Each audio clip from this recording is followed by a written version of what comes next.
The American Dream is a theme explored by people of all professions, such as poets, authors, playwrights, directors, screenwriters, and photographers.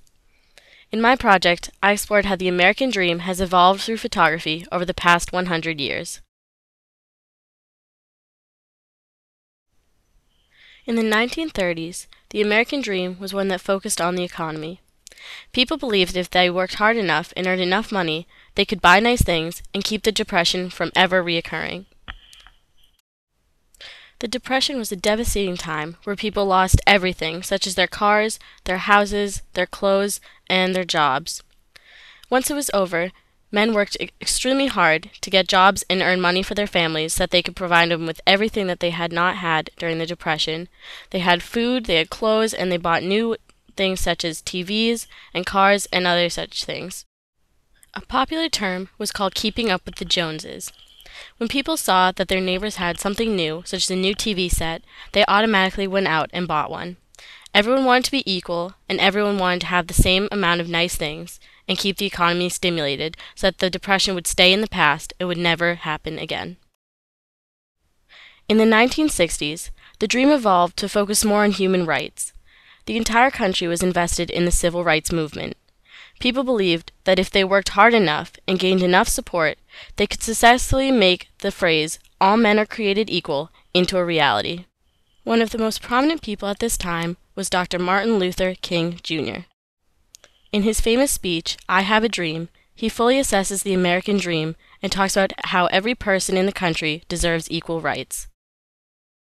I have a dream that one day this nation will rise up and live out the true meaning of its creed. We hold these truths to be self-evident that all men are created equal. I have a dream that one day on the red hills of Georgia, sons of former slaves and the sons of former slave owners will be able to sit down together at the table of brotherhood. I have a dream. My poor little children will one day live in a nation where they will not be judged by the color of their skin, but by the content of their character. I have a dream. In the 1970s, the dream evolved yet again, but this time it went international. At this time, our country was in the midst of the Vietnam War. Such a large number of people were in opposition to the war that they believed if they worked hard enough and brought enough attention to the issue, they could succeed in ending the war and be on the way to. Most of the voices that actively opposed the war were from our country's universities. Students from across the country were speaking out against war in all other nations.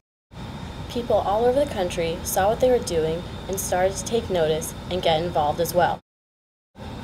Today, the dream is more personal than it has ever been in the past.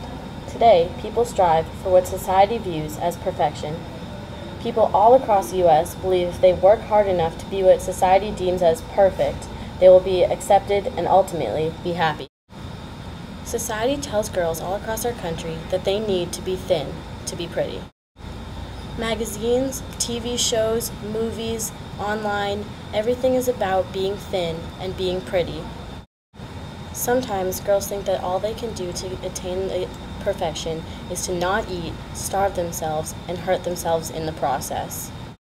The American dream is no longer helping people as it has in the past, rather than now, it's hurting them.